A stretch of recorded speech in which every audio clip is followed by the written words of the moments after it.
നാവാൽ വർണ്യമോ ദൈവകരുണയിൻ ധനമാഹാത്മ്യം. നാവാൽ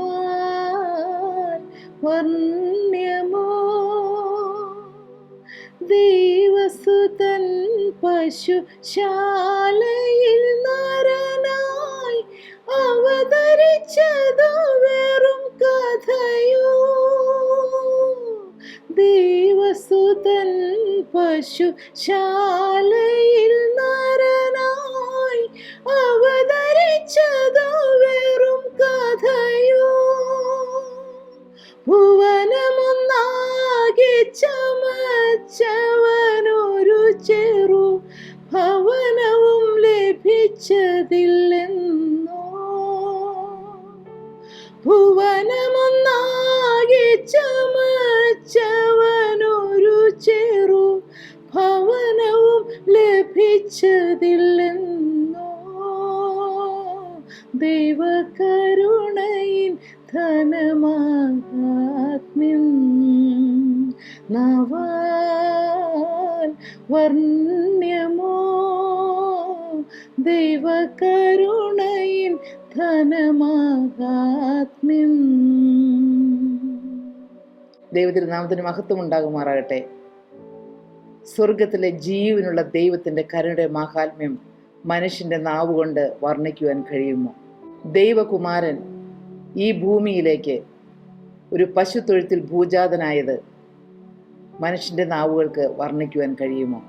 യോഹന്നാന്റെ സുവിശേഷം 1-ാം അധ്യായം 9-ാമത്തെ വാക്യത്തിൽ നാം ഇപ്രകാരം വായിക്കുന്നുണ്ട്: ഏതു മനുഷ്യനെയും പ്രകാശിപ്പിക്കുന്ന സത്യവെളിച്ചം ലോകത്തിലേക്ക് വന്നുകൊണ്ടിരുന്നു. ഏതു മനുഷ്യനെയും പ്രകാശിപ്പിക്കുന്ന സത്യവെളിച്ചം. കർത്താവായ യേശു ക്രിസ്തു ഏതു മനുഷ്യനെയും പ്രകാശിപ്പിക്കുന്ന വെളിച്ചമാണ്. ലൂക്കോസിന്റെ സുവിശേഷം 1-ാം അധ്യായം അതിൻ്റെ 78-ാം വാക്യത്തിൽ നാം ഇപ്രകാരമാണ് വായിക്കുന്നത്: ഇരുടിലും മരണനിഴലിലും ഇരിക്കുന്നവർക്ക് പ്രകാശിച്ച് നമ്മുടെ കാലുകളെ സമാധാന മാർഗത്തിൽ നടത്തേണ്ടതിന് ആ ആർദ്ര കരുണയാൽ ഉയരത്തിൽ നിന്ന് ഉദയം നമ്മെ സന്ദർശിച്ചിരിക്കുന്നു. ഇരുട്ടിലിരിക്കുന്നവരെ, മരണനിഴലിലിരിക്കുന്നവരെ, സങ്കടത്തിലിരിക്കുന്നവരെ, നിരാശയിലിരിക്കുന്നവരെ, മരണബോധത്തോടുകൂടി നാളെ എന്ത് എന്നറിയാതെ വലഞ്ഞു കഴിയുന്നവരെ രക്ഷിക്കുവാൻ കർത്താവായ യേശു ക്രിസ്തു ഈ ഭൂമിയിലേക്ക് കടന്നു വന്നു. ഇവിടെ നാം വായിക്കുന്ന അങ്ങനെ തന്നെയാണ്. ദൈവത്തിൻ്റെ വചനം പറയുന്നു, ഏത് മനുഷ്യനെയും പ്രകാശിപ്പിക്കുന്ന സത്യ വെളിച്ചം. ഇരുട്ടുള്ളിടത്താണ് പ്രകാശം വരേണ്ട ആവശ്യമുള്ളൂ. പ്രകാശിക്കുന്നിടത്ത് വീണ്ടും ഒരു പ്രകാശത്തിൻ്റെ ആവശ്യമില്ല. ഇരുള് വ്യാപിച്ച സ്ഥലത്താണ് പ്രകാശത്തിൻ്റെ ആവശ്യം. അത് ഇരുണ്ടിരിക്കുന്ന സ്ഥലത്താണ് പ്രകാശം ഏറ്റവും ശോഭയോടെ പ്രകാശിക്കുന്നത്. ഒരു വിളക്ക് കൊളുത്തി വെച്ചാൽ അതിൻ്റെ പ്രകാശം പരക്കുന്നത് ഇരുട്ടുള്ളിടത്താണ്. നാം ഒരു പകൽ വെളിച്ചത്തിൽ ഒരു വിളക്ക് കത്തിച്ചു വെച്ചാൽ അതിൻ്റെ സൂര്യൻ പ്രകാശിച്ച് ഉദിച്ചു നിൽക്കുമ്പോൾ പുറത്തു കൊണ്ടുപോയി നാം ഒരു വിളക്ക് കൊളുത്തി വെച്ചാൽ ആ വിളക്കിൻ്റെ പ്രകാശം അറിയുക പോലുമില്ല. എന്നാൽ ഇരുട്ടുള്ളിടത്ത് പ്രകാശം, ഒരു വിളക്ക് കത്തിച്ചു വെച്ചാൽ അതിൻ്റെ പ്രകാശം ഭയങ്കര ശോഭയുള്ളതായിരിക്കും. അത് ഭയങ്കര പ്രകാശപൂരിതമായിരിക്കും. ഇതുപോലെ ഇരുള് നിറഞ്ഞ മനുഷ്യ ഹൃദയത്തിലേക്ക് പ്രകാശമാകുവാൻ കർത്താവായ യേശു ക്രിസ്തു സ്വർഗം ചായ്ച്ച് ഈ ഭൂമിയിലേക്ക് കടന്നു വന്നു. ഇരുളിലായിരുന്ന, ഇരുട്ടിൻ്റെ അധിപതിയായ സാത്താൻ്റെ കൈകളിൽ ഞെരിഞ്ഞമർന്നുകൊണ്ടിരുന്ന മാനവജാതിയെ രക്ഷിക്കുവാൻ, വിടുവിക്കുവാൻ, ആ മനുഷ്യൻ്റെ ഹൃദയത്തിൽ ജീവന്റെ പ്രകാശം പരത്തുവാൻ, ഏത് മനുഷ്യനെയും പ്രകാശിപ്പിക്കുന്ന സത്യ വെളിച്ചം, അത് ഇരുള് നിറഞ്ഞ ഏത് മനുഷ്യൻ്റെ ഹൃദയത്തിൽ പ്രകാശം പരത്തുവാൻ കർത്താവായ യേശു ക്രിസ്തു സ്വർഗം ചായ്ച്ച് ഈ ഭൂമിയിലേക്ക് ഇറങ്ങി വന്നു. ഹല്ലേലൂയ. ഒരു കഥ ഞാൻ ഇപ്രകാരം കേട്ടിട്ടുണ്ട്. ഒരു ക്രിസ്മസിൻ്റെ നാളുകളായിരുന്നു. വലിയ തണുപ്പുള്ള ഒരു രാത്രി. ആ ക്രിസ്മസിൻ്റെ ആ രാത്രിയിൽ ഒരു വയോധികനായ മനുഷ്യൻ, വളരെ നിരാശനായ ഒരു മനുഷ്യൻ, വളരെ ദാരിദ്ര്യം നിറഞ്ഞ ഒരു മനുഷ്യൻ, അദ്ദേഹം വളരെ നിരാശയോടുകൂടി ഒരു ചർച്ചിലേക്ക് കടന്നു ചെന്നു. ഒരു പള്ളിയിൽ ആരാധന നടക്കുകയാണ്. ആ ആരാധനയുടെ ഇടയിലേക്ക് അദ്ദേഹം ആ ചർച്ചിലേക്ക് അവിടെ ഒരു പ്രകാശം കണ്ട് അതിൻ്റെ അകത്തേക്ക് കയറി ചെന്നു. അവിടെ ചെന്നിരുന്നപ്പോൾ അദ്ദേഹത്തിന് തന്നെ തോന്നി, ഞാൻ എന്തിനാണ് ഇങ്ങോട്ട് കടന്നു വന്നത്? എൻ്റെ ഹൃദയം നിറയെ നിരാശയാണ്, എൻ്റെ ജീവിതത്തിൽ മുഴുവൻ പ്രതികൂലങ്ങളാണ്, പ്രതിസന്ധികളാണ്. എന്നാൽ എന്തിനാണ് അവിടെ കടന്നു വന്നതെന്ന് അറിയാതെ അദ്ദേഹം അവിടെ ഇരുന്ന് അവിടെ വചനം കേട്ടുകൊണ്ടിരുന്നു. എന്നാൽ അവിടെ അന്ന് ആ ദൈവദാസൻ വചനം പറഞ്ഞപ്പോൾ സ്വർഗത്തിലെ ദൈവത്തിൻ്റെ വലിയ സ്നേഹത്തെക്കുറിച്ച്, തൻ്റെ ഏകജാതനായ തിരുകുമാരനെ ഈ ഭൂമിയിലേക്ക് അയക്കുവാൻ തക്കവണ്ണം വിശാലമായ ഹൃദയം നിറഞ്ഞ സ്വർഗത്തിലെ അപ്പൻ്റെ വലിയ ഹൃദയത്തെക്കുറിച്ചും കർത്താവായ യേശു ക്രിസ്തുവിൻ്റെ മാനവജാതിയോടുള്ളതായ സ്നേഹത്തെക്കുറിച്ചും വിവരിച്ചു കേട്ടപ്പോൾ അദ്ദേഹത്തിൻ്റെ ദുഃഖങ്ങളെല്ലാം അദ്ദേഹം മറന്നുപോയി.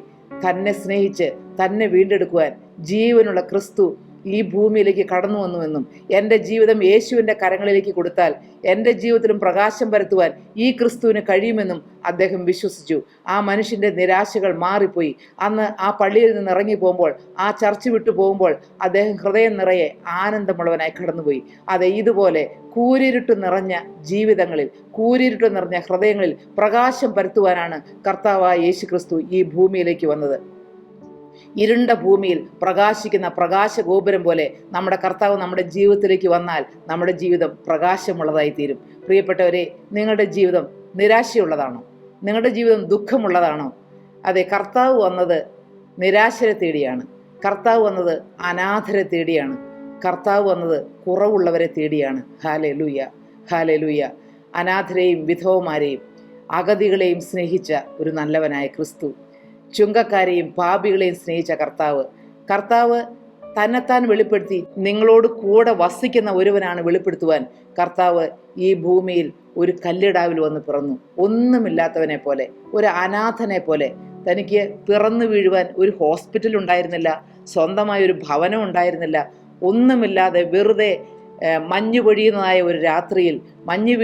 ഒരു രാത്രിയിൽ എവിടെയോ ഒരു കാലിത്തൊഴുത്തിൽ കർത്താവിനെ കീറ്റുശീല കൊണ്ട് പൊതിഞ്ഞ് കിടത്തി. അതെ, ഒന്നുമില്ലാത്തവനെ പോലെ.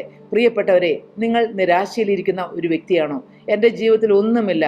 അതെ, ഈ ജീവിതത്തിൽ ഏറ്റവും നിരാശ നിറഞ്ഞ സാഹചര്യങ്ങളാണ് എനിക്കുള്ളത്.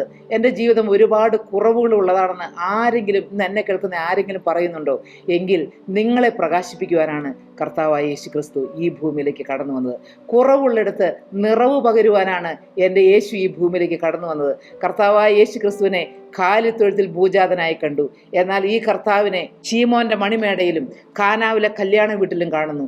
കുറവുകളുള്ള സ്ഥലം, ആ കുറവുകളുള്ളിടത്ത് നിറവ് വരുത്തുവാനാണ് കർത്താവ് ഈ ഭൂമിയിലേക്ക് കടന്നു വന്നത്. നിന്റെ ജീവിതം വളരെ കുറവുകൾ ഉള്ളതായിരിക്കാം, വളരെ പ്രതിസന്ധികൾ ഉള്ളതായിരിക്കാം, വളരെ നിരാശയുള്ളതായിരിക്കാം, ആത്മഹത്യ പ്രവണതയുള്ളതായിരിക്കാം, മരണഭീതി ഉള്ളതായിരിക്കാം, മുൻപോട്ട് എന്ത് എന്ന് ചോദ്യങ്ങൾ ഉള്ളതായിരിക്കാം. കുഞ്ഞുങ്ങളെ ഓർത്ത്, ഭർത്താവിനെ ഓർത്ത്, മാതാപിതാക്കളെ ഓർത്ത്, സഹോദരങ്ങളെ ഓർത്ത്, അങ്ങനെ ഒരുപാട്, അല്ലെങ്കിൽ സ്വന്തം ജോലിയെക്കുറിച്ച് ഓർത്ത്, സ്വന്തം വരുമാന മാർഗങ്ങളെക്കുറിച്ച് ഓർത്ത് നാളെ എന്തായിത്തീരുമെന്നുള്ളതായ ഭീതി നിറഞ്ഞ ഒരു ഹൃദയമായിരിക്കാം നിനക്കുള്ളത്. പക്ഷേ നിന്റെ ഹൃദയം യേശുവിനു വേണ്ടി തുറന്നു കൊടുത്താൽ ഇരുണ്ട ഹൃദയത്തിൽ വെളിക്കുന്ന നിത്യപ്രകാശം പോലെ ഈ കർത്താവ് നമ്മുടെ ജീവിതത്തിൽ പ്രകാശം വരുത്തും. ഏതു മനുഷ്യനെയും പ്രകാശിപ്പിക്കുന്ന സത്യ വെളിച്ചമാണ് കർത്താവായ യേശു ക്രിസ്തു. ഹല്ലേലൂയ. ആ ഇരുളിൽ നിന്ന് നമ്മുടെ ആർദ്ര കരുണയാൽ ആ ഉദയം നമ്മെ സന്ദർശിച്ചു. കർത്താവായ യേശു ക്രിസ്തു ഇരുളിൽ പ്രകാശിക്കുന്ന ഉദയമാണ്, ഉദയ സൂര്യനാണ്. ഹല്ലേലൂയ. പ്രഭാത നക്ഷത്രമാണ്. ഹല്ലേലൂയ.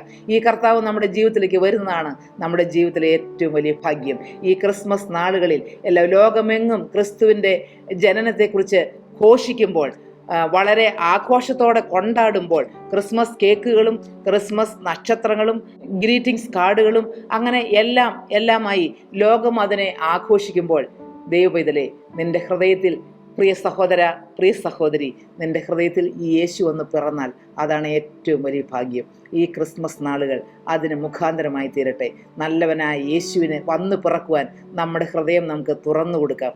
കൂരിരുട്ടുകൊണ്ട് നിറഞ്ഞ, ഒരു സന്തോഷമില്ലാത്ത, പ്രത്യാശയില്ലാത്ത ഈ ജീവിതത്തിലേക്ക് കർത്താവായ യേശു ക്രിസ്തു പ്രകാശപൂരിതമായി, പ്രഭാപൂരമായി വന്ന് പിറക്കുവാൻ ഇടയാകട്ടെ. ഈ നല്ല നാളുകൾ കർത്താവായ യേശു ക്രിസ്തുവിന് വേണ്ടി നമ്മുടെ ഹൃദയം തുറക്കാം. യേശുവിനെ നമ്മുടെ ഹൃദയത്തിലേക്ക് ക്ഷണിക്കാം. ഈ നല്ലവനായ യേശു നിങ്ങളുടെ ജീവിതത്തിൽ സകല സമാധാനവും സകല സന്തോഷവും പകരട്ടെ. ഏതു മനുഷ്യനെയും പ്രകാശിപ്പിക്കുന്ന പ്രകാശ ഗോപുരമായവൻ നിങ്ങളുടെ ജീവിതത്തെയും എന്നും പ്രകാശമുള്ളതാക്കി തീർക്കട്ടെ. നല്ലവനായ യേശുവിൻ്റെ നാമം മാത്രം മഹത്വപ്പെടുവാൻ ഇടയാകട്ടെ.